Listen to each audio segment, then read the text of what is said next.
You know, that movie from 1983, The Outsiders? You might have, if you were born in the late 70s or the early 80s.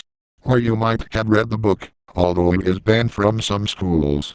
If you haven't heard of it, here's a quick recap. Tony Boy Curtis gets jumped by a rival gang, the Socials, and his gang, the Greasers, come to rescue him. A few nights later, he and his friends, Johnny Cade, a nervous wreck of a boy who's abused by his alcoholic parents, and Dallas Winston, a street rat that was in prison at age 10, went to the movies and met two social girls, Cherry Valance and her friend, Marcia. When Johnny, Tony Boy and their kleptomaniac friend Keith Two-Bit Matthews decide to walk the girls home, running into the girls' boyfriends, Cherry's boyfriend, Bob, being the social that beat up Johnny a while ago.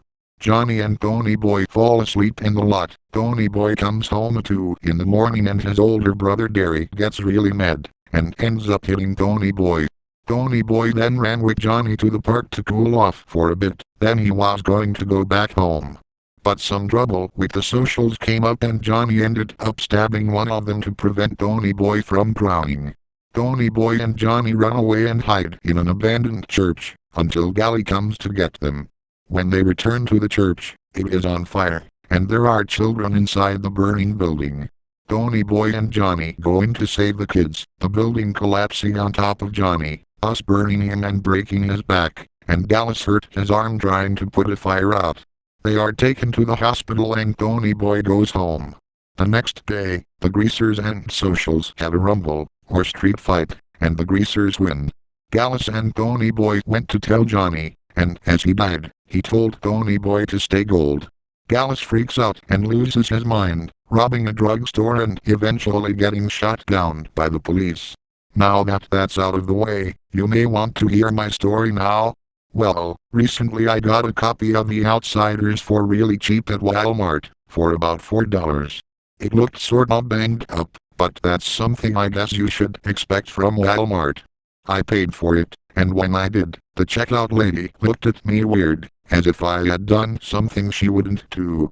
Nonetheless, she let me pay for it, and she continued to stare at me, until I was conned out of the store. It was really weird, but I shrugged it off. I went home and put it in the DVD player, but it wouldn't work. My DVD player was pretty old and worn out, so I decided to play it on my kinda new laptop, and it worked just fine. It went to the main menu, and I watched the film. It's pretty good, and it wasn't, until I looked at the case again, that I realized I had gotten the complete novel version of it, so it had some additional scenes in it. After the film was finished, I took the disc out and put in the special features disc. The complete novel version has 2 discs. I went through the special features, and I saw one that said Lost/Missing Scenes. I clicked it, thinking it was going to be some scenes that didn't make it in the final cut.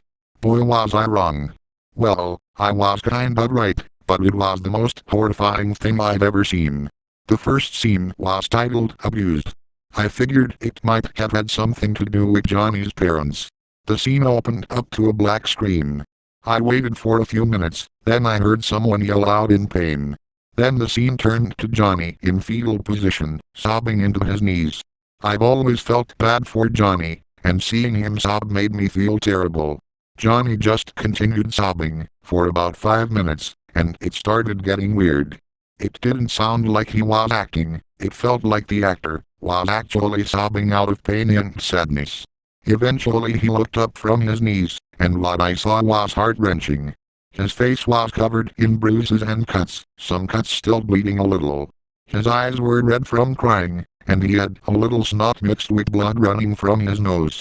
His lip was cut open and it looked like it really hurt poor little Johnny. It looked more than makeup effects. Then, a shadow stood in front of Johnny, and Johnny whimpered and screamed. Then the scene cut to black. I was at a loss for words. I tried to take the DVD out of my laptop, but it wouldn't come out. That's when the next missing scene came on, this one called Lost. I had calmed down a little, thinking this one might be slightly more lighthearted than the last scene. Again, I was wrong. It was Sobopop, Tony Boy's older brother, and Steve, Soda's friend. They were driving around in Steve's car, and after about 3 minutes, Soda finally spoke up, asking Steve where they were. Steve said he didn't know, and thought he must had taken the wrong route home. After another 5 minutes, Soda and Steve started looking worried, and they started looking around and even into the camera, as if asking the director what to do, and they hadn't practiced the scene before. Off camera, someone started yelling, and the car jumped a little. Steve stopped the car and both the boys got out of the car. At the back of the car, there was a mangled body with a plastic bag tied around its head. Steve cautiously took the bag off, and the body was revealed to be Johnny's. He had been severely cut and battered around, and then had a bag tied around his head so he couldn't breathe. Soda started screaming for help, and Steve checked out the body to see if it showed any sign of being alive. Then, a shadowed figure stood in front of Soda and Steve. Soda screamed out in fear and Steve gasped. Then the scene cut to black again. But this time, it showed bits of footage of Steve and Soda being mangled and stabbed, but each bit showed for about 5 seconds, and there were 3 scenes. I was crying. This was terrifying. Had they really had to think about putting the scenes in the actual movie before they took them out? As I was thinking about how sick and twisted the director must have been, the next scene started playing. It was titled, Scared. I braced myself, thinking that this scene would be as disturbing as the last 2, maybe even more disgusting and disturbing.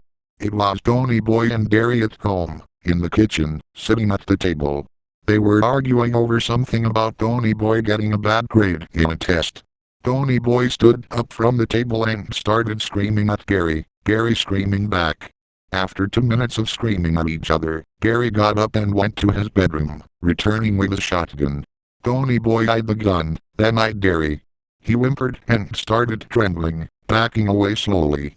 He begged Gary to put the gun away, but Gary ignored him and cocked the pistol. Tony Boy sunk down against the wall, getting into fetal position and sobbed into his knees, obviously being scared to death. He trembled and awaited his fate, Gary pointing the gun at Tony Boy and shooting straight at his younger brother's head.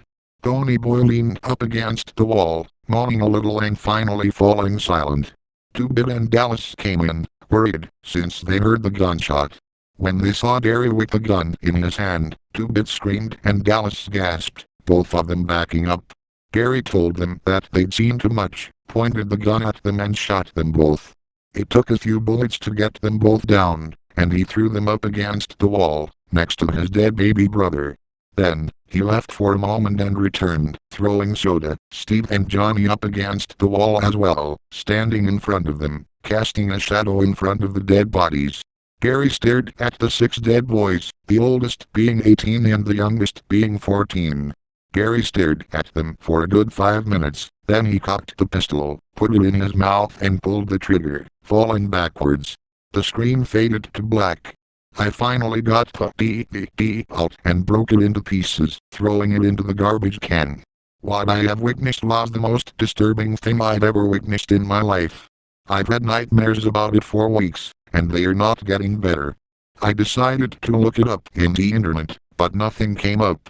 Then, I found C. Thomas Howell, the actor for Tony Boy, and his email account. I sent him a question about the missing scenes, and I waited a few days, knowing he must get a lot of emails and he needs time to read and reply to them. After about 3 days, this is the response I got. Okay, I have only one thing to say. How did you find those scenes? Those weren't meant to be viewed by anyone. They were meant to be locked up in the Warner Brothers vault. All I can say is, you need to get rid of that disc immediately. That disc was not meant to be viewed by anyone other than the cast and director. I hope you take my advice. I guess I can say that I'm glad I destroyed the disc when I did. Oh, I have often thought about what would happen if I didn't get rid of it. Would someone arrest me? Would I be killed? I guess I'll never know.